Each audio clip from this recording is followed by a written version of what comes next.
नमस्कार दोस्तों, मैं रामलखन मीणा। और पिछले वीडियो में हमने जाना था हमारा स्टेबलाइज हाइड्रोजन प्रोक्साइड 11%। ये एस्लोक हाइड्रोजन प्रोक्साइड 11% के नाम से आता था, तो इसका यूज जाना था हमने। तो उसमें हमने जाना था कि हमारे जो ओटी का जो पर्स रहता है और हमारे ओटी का जो इन्वायरमेंट रहता है या क्लिनिक का हमारा पर्स या उसका जो इन्वायरमेंट है, तो उसको हम किस प्रकार से डिसइंफेक्ट करें और उसको किस प्रकार से फ्यूमिगेट कर सकते हैं इसकी मदद से।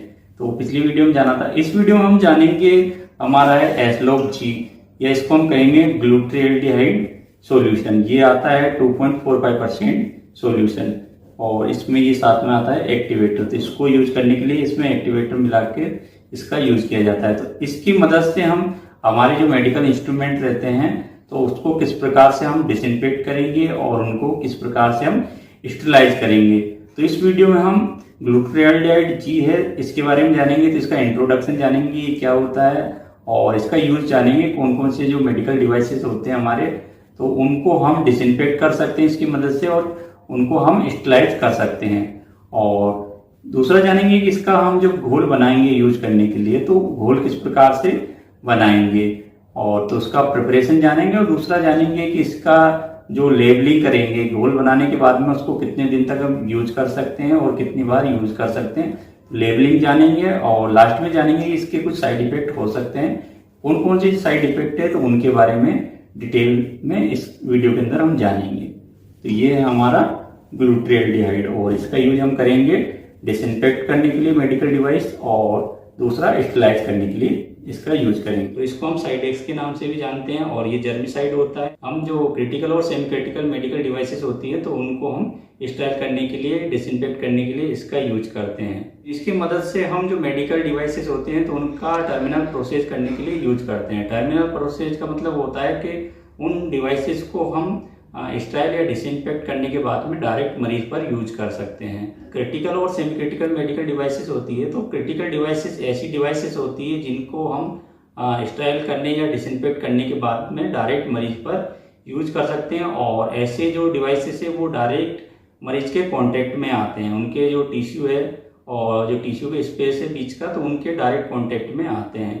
तो ऐसे हमारे डिवाइसेस हो गए जैसे कि हमारा कैनुला हो गया, लेप्रोस्कोपी का जो कैनुला है उसको जो कैनुला हम डालते हैं तो डायरेक्ट टिश्यू के संपर्क में आता है। दूसरी हमारी ब्लेड्स हो गई, हमारी सीजर्स हो गई। तो ये ऐसे डिवाइसेस है और इंस्ट्रूमेंट है जो कि डायरेक्ट स्टराइल एरिया होता है, टिश्यू होता है, तो उसके डायरेक्ट संपर्क में आता है। तो उनको डिसइंफेक्ट करने के लिए या उनको हम स्टराइल करने के लिए इस सॉल्यूशन का यूज करेंगे। अब जानेंगे इसका यूज कहाँ कहाँ कर सकते हैं और कौन कौन से मेडिकल जो इक्विपमेंट होते हैं तो उनको डिसइंफेक्ट और स्टरलाइज करने के लिए इसका यूज करेंगे।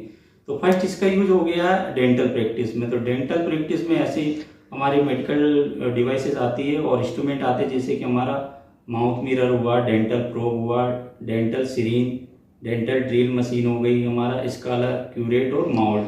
तो इनको डिसइंफेक्ट करने के लिए और स्टराइल करने के लिए हम इस सॉल्यूशन का यूज करेंगे। दूसरा हो गया, हम इसकी मदद से एंडोस्कोप होता है तो उनको डिसइंफेक्ट कर सकते हैं। तो हमारे एंडोस्कोप, प्रोक्टोस्कोप, तो इनको हम डिसइंफेक्ट कर सकते हैं। तो डिसइंफेक्ट करने से पहले उसको अच्छे से क्लीन कर लेंगे, उस पर अगर कोई डिब्रिस लगा है, कोई ब्लड लगा है तो उसको साफ कर लेंगे और साफ करने के बाद में इस सॉल्यूशन की मदद से उनको हम डिसइंफेक्ट करेंगे।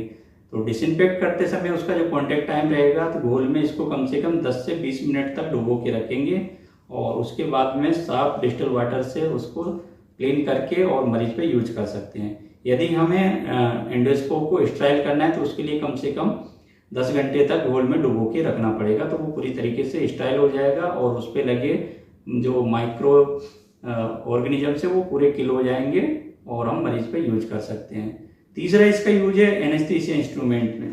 तो एनेस्थीसिया के हमारे जैसे लेरिंगोस्कोप हो गया, हमारा एलए में हो गया, दूसरा हमारा एंडोस्कोप हो गया, हमारी ईटी ट्यूब हो गई, इंडोट्रेकियल ट्यूब। तो इनको हम डिसइंफेक्ट करने के लिए इस सॉल्यूशन का यूज करेंगे। अदर इंस्ट्रूमेंट को भी इसकी मदद से हम डिसइंफेक्ट कर सकते हैं जैसे कि हमारी आर्टरी हो गई, एलिस हो गई, कैनुला, सीजर, सक्शन टिप आदि को हम इस घोल की मदद से डिसइंफेक्ट कर सकते हैं, उनको स्टराइल कर सकते हैं। ऐसे इंस्ट्रूमेंट है जिनको हम ऑटोक्लेव नहीं कर सकते तो इस घोल की मदद से उनको हम स्टराइल कर सकते हैं। अब जानेंगे कि इसका यूज हम कहाँ कर सकते हैं और यूज करते समय किन किन बातों का ध्यान रखना है। तो इसका हम जब भी यूज करें तो हमें बंद कमरे में या बंद जो ओटी है या ओटी की साइड का जो रूम है जहाँ पर वेंटिलेशन है, तो वहाँ पर इसका यूज कर सकते हैं। और वहाँ पर दरवाजे बंद हो और वहाँ का जो प्रेशर है वो एयर प्रेशर वो नेगेटिव एयर प्रेशर हो, तो ऐसी जगह पे इसका यूज करेंगे हम। और या ऐसी जगह पे जहाँ पर वेंटिलेशन के लिए हमारा एग्जॉस्ट लगा हो, तो वहाँ पर इसका यूज कर सकते हैं हम। अब जानेंगे कि इसका प्रिपरेशन कैसे करें और इसका लेबलिंग कैसे करें। अब हम जानते हैं कि जो ग्लूटामेट या 2.45% है, तो इसको यूज करने के लिए हम इसका घोल बनाएंगे। तो घोल कैसे बनाएंगे और इसका लेबलिंग कैसे करेंगे। इसका हम जब भी घोल बनाएंगे तो घोल बनाने के बाद में इसको हम 14 दिन के अंदर अंदर यूज कर सकते हैं। 14 दिन तक इसका यूज कर सकते हैं, उसके बाद में इसको डिस्कार्ड कर देंगे। तो इसका हम घोल बना के दिखाएंगे और किस प्रकार से हम इंस्ट्रूमेंट है उसको इसकी मदद से डिसइंफेक्ट करेंगे। अब हम घोल बनाएंगे और लेबलिंग करेंगे। तो घोल बनाने के लिए इसको ओपन कर लेंगे और जब भी इसका यूज करो तो मास्क लगा लेना है हमें और हाथों में ग्लव्स पहन लेना है। ये बोतल को हमने ओपन कर लिया है और ये हमारा एक्टिवेटर, इसको भी हम खोल लेंगे। और यूज करते समय मास्क लगा लेना है। अगर गोगल्स है तो गोगल्स लगा लेनी है आंखों पे, जिससे क्या है कि इसके जो साइड इफेक्ट है, कुछ जैसे इरिटेशन होता है आंखों में, तो वो देखने को ना मिले। आपको सांस लेने में दिक्कत हो सकती है तो वो ना देखने को मिले। थी ये पूरा एक्टिवेटर हमने डाल लिया है और इसके बाद में इसका हम कैप बंद कर देंगे। कैप बंद करने के बाद में इसको अच्छे से हम सेक कर लेंगे, जिससे क्या है हमारा एक्टिवेटर है वो अच्छे से मिक्स हो जाए। ये हमने घोल बना लिया है और उस पर हम ये लेबलिंग कर देंगे। तो इसमें हमने आज की तारीख डाल दी है, ये 6/6/2023। तो ये तारीख क्या है, हमारा घोल बनाने की तारीख है। तो इससे हम 14 दिन के अंदर इसका यूज करना है हमें इस घोल का। उसके बाद में इसको डिस्कार्ड कर देंगे क्योंकि ये 14 दिन तक ही काम करेगा। हमें इंस्ट्रूमेंटों को डिसइंफेक्ट करना है तो हम ट्रे में या फिर ऐसा कोई जार है जिसमें हम इंस्ट्रूमेंटों को अच्छे से डुबो सके, तो उसमें इस घोल को ले लेंगे।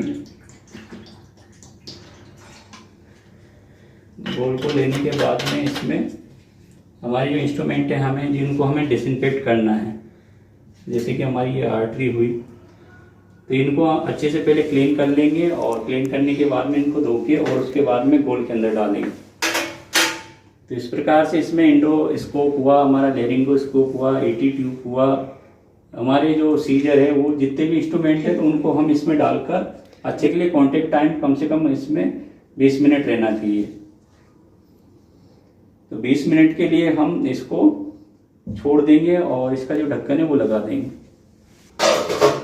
तो जितने भी इंस्ट्रूमेंट हमें स्टाइल करना है तो इस प्रकार से हम ट्रे के अंदर घोल लेके और उसमें डाल देंगे और इसको 20 मिनट के लिए हमें छोड़ देना है। 20 मिनट के बाद में इसको निकाल के और इसको अच्छे से हमें स्टाइल वाटर या डिस्टिल वाटर है उससे साफ करके और हम डायरेक्ट उसको यूज कर सकते हैं। यदि हमें इन्हीं इंस्ट्रूमेंटों को स्टाइल करना है तो स्टाइल करने के लिए हमें कम से कम उसको 10 घंटे तक इस घोल में डुबो के रखेंगे और उसके बाद में उसको क्लीन करके हम यूज कर सकते हैं। तो जो हमारा इंस्ट्रूमेंट है वो पूरी तरीके से डिसइंफेक्ट हो जाएगा और स्टाइल हो जाएगा। 10 घंटे में वो पूरी तरीके से स्टाइल हो जाएगा और यदि हमें सिर्फ डिसइंफेक्ट करना है तो वो 20 मिनट में डिसइंफेक्ट हो जाएगा। इस घोल पर भी हम यहाँ पर स्टिकर लगा देंगे, तो इसमें हमें जो घोल है उसका पता रहेगा कि हमने किस तारीख को बनाया था और 14 दिन तक इसका हम यूज कर सकते हैं। हम जानेंगे कि इसका हम जब यूज करेंगे तो कॉन्टेक्ट टाइम कितना होना चाहिए। तो इसका जो डिसइंफेक्ट कर रहे हैं हम मेडिकल डिवाइसेस को या इंस्ट्रूमेंटों को, तो कॉन्टेक्ट टाइम हमारा 20 मिनट होना चाहिए। और यदि उनको हमें स्टाइल करना है तो उसके लिए हमें कम से कम तक घोल में डुबो के रखना है और उसके बाद में हम स्टाइल वाटर से उसको क्लीन करके यूज कर सकते हैं। नहीं तो क्या है, डायरेक्ट यूज करेंगे तो पेशेंट को इरिटेशन हो सकता है। अब जानेंगे इसके कुछ साइड इफेक्ट हैं, वो कौन कौन से हैं। तो इसके कुछ साइड इफेक्ट भी हो सकते हैं, जैसे कि थ्रोट और लंग्स में इरिटेशन हो सकता है, अस्थमा हो सकता है, हमारे अस्थमा जैसे सिम्टम्स हो सकते हैं, जैसे कि हमें ब्रीथिंग ले रहे हैं, सांस ले रहे हैं तो उसमें डिफिकल्टी हो सकती है।